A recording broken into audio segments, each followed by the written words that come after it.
Hello everybody, welcome back to the channel. In this video, we are going to be going through the Poatans of the UFC, people with one-shot KO power throughout the UFC, everybody notable in the year of 2023, to the pillow hands of the organization. I'm talking, they could land 500 strikes a fight and they are still not going to put the man down. I think you know who I'm talking about, but trust me, we have a lot more that are going to be in the pillow hands than I previously thought. But before we begin, please consider a like, comment, subscribe. You subscribe to me, you get daily YouTube content. Every single day, there is a video that goes on this channel. That is my promise to you. All you gotta do is subscribe. And with that out of the way, let's get started on this tier list. Alrighty. So, first one that we're going to be doing is Israel Adesanya. I'm conflicted on this one. I'm either going to say mid or KO power. Why do I say that? Because he doesn't have a lot of KOs. Some people are going to say, well, then probably put him in weak. He KO'd Alex Pereira. I'm an Alex Pereira fan. I either have to say that he has a questionable chin, which is something that I am thinking about. I am a little bit worried for the chin of Alex. Or Israel has power. And I wasn't going to put him in KO power and put him in mid and then just question Pereira's chin. But he KO'd Robert Whittaker, he KO'd Paulo Costa, and he KO'd Alex Pereira. At the very least, two of those at the time had great chins, being Paulo Costa and prime Robert Whittaker. And for that reason, you have to put him in KO power, because it's not like he lost power after the Robert Whittaker fight. I just think the way that Israel fights, he would rather not take a risk and win by a unanimous decision as a champion than risk it and then get KO'd. Islam Makhachev.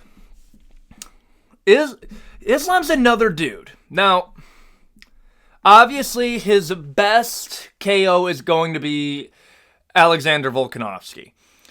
And it was on 10 days notice. Some people would have put him in weak. Oh no, that's Ian Gary. Some people would have put him in weak just because of that. However, I think I'm going to put him in mid.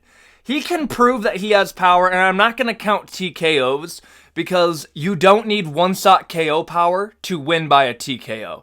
You do need one-shot KO power to win by a KO. I know that seems obvious, but a lot of people get that mixed up, especially when we're talking about our next fighter that's going to come up. But just know, I would say Islam's mid, which is most of the organization, is at this level. I mean, like, it's nothing to write home about, but it's also nothing to be ashamed of. I like Islam Makhachev. His power is respectable, just not crazy. Sean O'Malley. First controversial opinion. I'm going to say weak. Why do I say that? I think the Aljamain KO is one of the most overrated KOs of the entire year. Is it a crazy moment? 100%. Is it one of the best moments of the entire year? 100%. I agree with you. As a KO, it is horrifically mid. Why do I say that? Because if you have to follow up with something like 15 strikes and the dude is still moving, they have to end it in turtle. You do not have crazy power. I would highlight the Moicano fight. I'm not going to hold up like the Chito Vera. Then you have Petr Yan, took him to a decision. You have Pedro Munoz, ended in a weird eye poke. You got... Man, the more you think about it, the more, it's either pillow hands or weak. But because I believe if he can find the blow, he can put somebody down, but he is most definitely in the weak tier, just above our E tier for this video. But yeah, Sean O'Malley has weak KO power. I don't know if that's a hot take or not. Ian Gary. I need to see more KOs out of the guy. I'm going to say, if I can put him, I guess I can't put him in front of Islam. But I think that's a relatively fair. I think Ian Gary is a better striker. But as far as just pure raw power out of Ian Gary, I'm not crazy impressed. Now, don't get me wrong. He can put some people down. But I think he's just so much more... he's technically superior in striking to so many people in his division. I think that's the reason he's putting people down. His power, though, I'm a little bit questioning the power. However, his KO against D-Rod is extremely impressive. But, I mean, D-Rod is a journeyman. Like, D-Rod was, like, the official journeyman of that division. If you beat D-Rod well, then you're going far. So, actually, I think we're at fair. Khamzat Chimaev. This is what I mean by raw power versus technique. Khamzat Chimaev does not have great striking technique, especially when we go into the third round. But he was sitting down Gilbert Burns with straight punches, dude. Like, does he have the power for middleweight? That remains to be seen. But I do believe if we're just going straight power, I think Khamzat Chimaev is blessed. There are people in combat sports that are just blessed with a God-given gift of power. Like in boxing, cuts of death. Khamzat, like, if he gets a good clean hit on you, he's sending you to the hospital. I just think his technique isn't good, but some people are blessed with power. Some people have to work for it. Strickland. This one hurts. I'm going to say weak. And I'm going to use his own logic to justify my pick.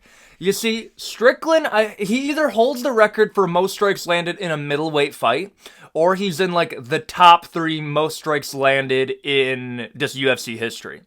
And when they told them that at a post-fight presser, he said, I don't know how to feel about that, guys, because Max Holloway is number 1 just because bro doesn't have any power. And he brings up a great point that I'm going to use later on in this video. If you can land 500 strikes on your opponent, connecting significant strikes, and they are not being put down, you are either hitting somebody with a granite chin, which can happen, or you just don't have a lot of power. I think Strickland suffers from that. I'm going to say he's in the weak category just because I think he was able to knock down Israel. He knocked down Israel Adesanya. Wasn't able to finish him via TKO, so I'm going to put him below mid for his division. But he did get a finish against Abbas Magomedov. It was on his debut, but I has to go in weak, just above Pillow Hands, right next to O'Malley. Alex Pereira. Poatan, bro. I remember, and this is no shade to Lucas Tracy, okay? A lot of people think there's a little bit of shade there. There isn't. But I remember right before his fight with Yuri Prohaska, he really said that the left hook of... Let me scroll down a little bit so we can get it all... He really said that Alex Pereira's left hook is overrated and that wasn't going to work on Yuri Prohaska. And to be fair, I don't know if he said that for clicks. He might have just said that and I'm just buying in on the bait.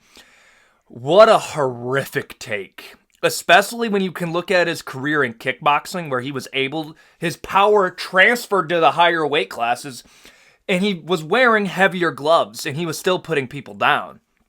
I think the power of Alex Pereira is genuinely one of the best in the entire UFC. Pound for pound, I believe he is the most powerful puncher in the entire organization. Purely because he was able to transfer his power from middleweight all the way to light heavyweight. And I think even in heavyweight, he has decent power, not crazy power.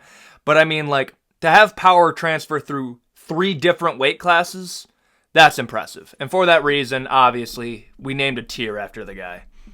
Tom Aspinall. Tom Aspinall most definitely has KO power, was able to KO Sergey Pavlovich. But the reason that I'm not going to put him in this Poatan, in the one-shot KO power, is because I don't believe he's able to do this because he has just so much more power than his opponents. I believe he's able to do it because he is far more technical than any other heavyweight when it comes to striking other than Cyril Gane. But even there, he is more technical than him when it comes to grappling and why I think he's going to dominate that division. But he's just so much faster than everybody else he's striking with. More technical, and he has great power. KO power out the wazoo. I think you gotta put him in our A tier, even for heavyweight. Ilia Topuria. Yep. He's in the same tier as Tom Aspinall and Khamzat Chimaev. Why do I say that? And it's off one of his most infamous performances. When he went up to 155. A lot of people will cite that fight and say that as a negative. They'll be like, look at Ilia Topuria, he got dropped by a head kick. He will never become champion. Y'all forget that he had one of the most diabolical overhand rights I have ever seen. He had one of the few finishes I have ever seen in the organization where I actively cringed when he landed that punch.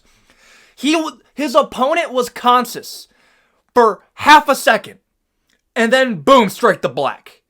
Like, that dude saw the Dark Souls "you died" message as soon as he got hit.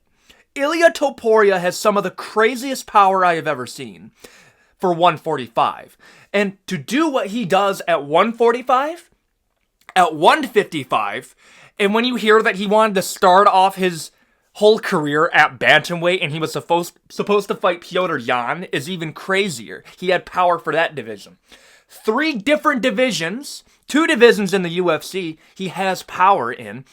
And if your power can transfer between these divisions, you're at least going in our A tier. The reason he's not going into Poatan is because it's a lighter weight class. Like, he doesn't have power for these super heavy divisions. I think he has enough power to take out somebody like Volkanovski. It's just a matter if he can find his blow.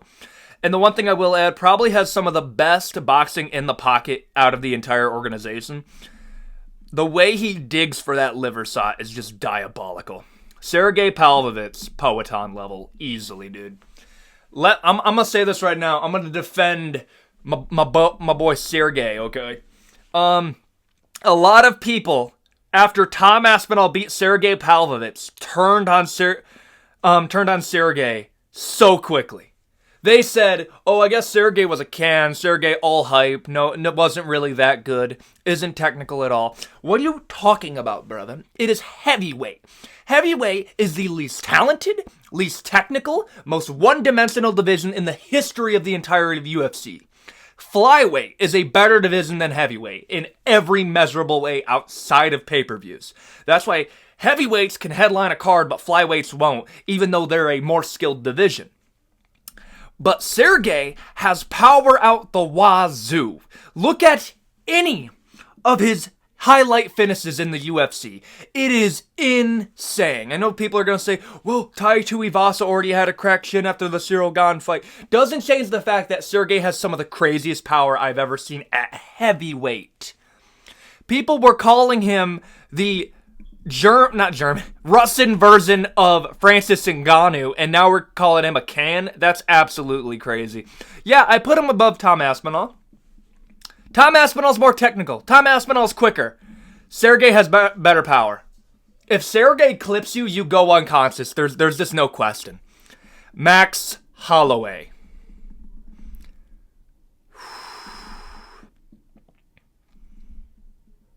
Am I gonna do this? I think I'm gonna do this. I think I gotta put him in pillow hands. If you lead the UFC in most strikes landed and not get a finish, you got pillow hands. I think he's one of the best boxers in the UFC, if not the best boxer in the UFC. I think he's one of the most talented fighters of this generation. I'm gonna keep saying these nice things so people don't cannibalize me in the comment section. Second best featherweight to ever live. He's just fighting at the same time as Volk. His power, I have questioned. I know he was able to knock out the Korean Zombie. That was his retirement fight. Again, whoever made the Korean Zombie fight Max Holloway right after Korean Zombie had the worst title fight performance I've ever seen against Volkanovski needs to be fired, because holy crap, what type of retirement fight is that? You could not let him go out on a win? Why not feed him Brian Ortega, who hasn't fought in a full year? Okay, I'm getting a little bit sidetracked, but no, Max Holloway has questionable power. You can't lead the UFC in strikes landed and not get a KO. Like, I kind of have to put him here. He's technically superior to most fighters when it comes to striking. Josh Emmett. This is the 2023 edition. Yes. Yeah, I think I am going to put him here. I know Ilya destroyed him. I got to put him here. Ilya 10-7, Josh Emmett. Technically superior, easily. More well-rounded, easily. But Josh Emmett knocked Bryce Mitchell into an exorcism, dude. That is the most horrific KO of the entire year. No questions. Josh Emmett has crazy power. People are saying that Bryce Mitchell doesn't have a chin. Probably not anymore. But it's because Josh Emmett has one of the most notorious overhand rights I've ever seen. Like, he's getting so much hype out of it. Now he wants to fight Max Holloway. And I think it would be interesting to see one of the strongest punchers at that division fight somebody like Max Holloway. Ilya's just behind him, honestly. I think I might put Ilya at the top of KO and then him at the bottom. But, bro, I think I got that good. Justin Gaethje. Justin Gaethje got one of his first head kick KOs, actually the first head kick KO of his entire career. Ironically, at the same place that Kamaru Usman suffered his head kick KO. I'm going to say the top of mid or the end of KO power. Because this is what I think. I think Justin Gaethje has the all-around best style to just break human beings. I think he's aware that he doesn't have crazy power. But outside of that head kick KO he got against Dustin Poirier, it's not a lot. He did break Tony Ferguson, but you could argue Tony Ferguson was coming out of his prime, or that was the fight that did it. I think you got to put him at the top of mid or end of KO power. We'll see. But we do got a lot of fighters to get to. So I'm going to say top of mid Justin Gaethje. Jamal Hill. Yup, Jamal Hill is going to be probably right next to Alex Pereira. Why do I say that? He knocked Johnny Walker out with a straight punch. I don't think people understand just how difficult that is. What type of God-given power that you have to be graced with, okay? Like, it really is impressive. And it's a shame that Jamal Hill is like one of the most disrespected champions ever. For really nothing. I have no clue why people hate Jamal Hill. For really, bro has really done nothing. I like Jamal Hill. I hope he gets back and fights and repairs that ruptured Achilles. But he dog-walked Glover Teixeira. Okay? The only reason I'm not putting him at the top is he didn't finish him. But Glover has a hell of a chin, dude. Like, even at that age, he has a hell of a chin. Yeah, I'm gonna put Jamal Hill up here. Actually, I think I'm gonna put Sergey in front of him. Jamal Hill's third. Alex Pereira's one. I think that's fair. Colby Covington. Pillow hands. Colby Covington has pillow hands, dude. Like, and I'm still mad about that performance. I don't think I'm out of line for putting him here. Right next to Max Holloway, but they're in there for different reasons. Colby's there because bro barely has any power and isn't a good striker. He just whittles people down with wrestling and wins that way. He knows his pathway to victory and then he goes for it. Max Holloway's there because he outstrikes everybody. And even though he doesn't have power, he'll still win. But Colby Covington, bottom of pillow hands. Alexander Volkanovski. I'm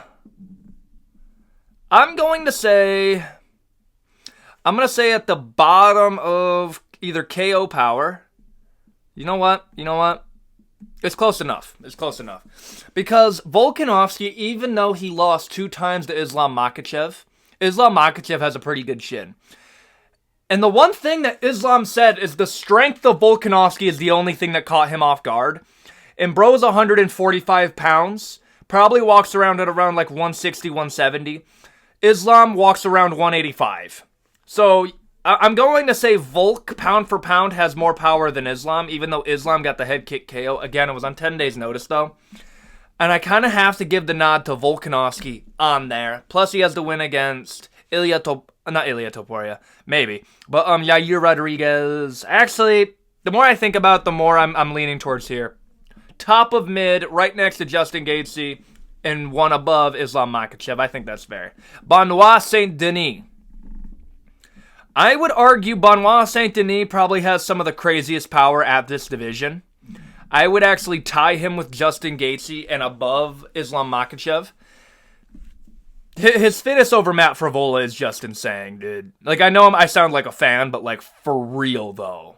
Benoit Saint-Denis has some insane power for 155, and I'm really excited to see a potential matchup between him and Justin Gaethje in the future.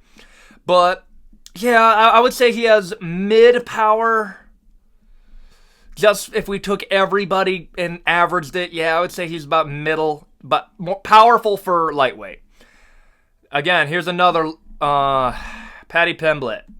Pillow hands. You couldn't take out Tony Ferguson, dude. Obviously, pillow hands, doesn't have any power, is not a great striker. Pretty good grappler, I'll give him that. But I think you gotta put him here. Pillow hands, Colby Covington, and Max Holloway greet him. Derek Lewis. Crazy power. Like, Derek Lewis has sold his entire career off the fact that he has decent power. It really is that. If Derek Lewis didn't have crazy power, he would not have a career in this organization. And I think if your power is strong enough to carry your entire career, you have to go in this high level. Just above KO power, he probably misses it by just a little bit. Pound for pound, I mean, Ilya. This is difficult. I think Derek Lewis, just because Derek Lewis has the most KOs in, I believe, heavyweight history. Merab Dvalishvili. Pillow hands. The one TKO that he has is against Marlon Moraes, who is the chinniest chin I have ever chinned, man. What the hell? Merab doesn't even fight like a fighter. He fights like an engine, bro. He will... endless cardio. Almost zero power. Like, he belongs in this lineup easily. Pillow hands, Merab Dvalishvili is most definitely here. I don't think anybody's going to disagree with me. Ciryl Gane. I'm going to say KO power, probably right above Tom Aspinall. I am interested in this fight, but I understand why it's not happening. I think, I would say Ciryl Gane has crazy KO power. I know he has a KO win over Tai Tuivasa. Tai Tuivasa's not that technical. I'm giving him KO power, not even off really a KO, but the fact that he cracked the rib of Sergey Spivak off a body hook. That is crazy. Has to go here. I'm going to put him above Hamzat. I'll even put Tom Aspinall above Hamzat, frankly. I think this is fair. Khalil Roundtree. Dude, meanest fighter in the entire organization. I think even pound for pound he has absurd power. Yeah. Khalil Roundtree, dude. He has probably the craziest finishing sequence I've ever seen at light heavyweight. He hit Anthony Smith so hard, even he was like, no, fight's done, ref. Like, I'll put my hand up, but like, I don't think you want this business. And he was right. Nobody wanted that. Seems like a cool dude. KO power, gotta put him up there. Johnny Walker. Again, had Anthony Smith talking about his family mid-fight. You have the Paul Craig fight. I think I knock him a little bit because he doesn't have like that one-shot weird fighter to fight. He must be purely because he does have an unorthodox style, but has some crazy power to back things up. And look how massive the dude is for 205. It is crazy, dude. You gotta put him at KO power. Gelton Almeida. I'm gonna do it. I might put him in pillow hands. I would put him at weak because we need more people at weak. But because he's a heavyweight, I have to put him at pillow hands. I don't care if he's undersized for the division. That's not an excuse. You have to go in pillow hands, dude. You have to. I have some other people I can put at weak. You're going in pillow hands, Gelton Almeida. I can't believe you couldn't finish Derek Lewis, dude. Charles Oliveira. His most notable KO, I would say, is most likely going to be his win over Benoit Saint-Denis. That's probably his best KO. Not Benoit Saint-Denis. Beneil Dariush, sorry. Michael Chandler gets knocked in every fight he's in. Justin Gaethje was super impressive, and he submitted Dustin Poirier. I would say top of mid. I'll say top of mid. I think that's a fair assessment. Not quite weak. I think his chin's pretty chinny. I might make a tier list on that.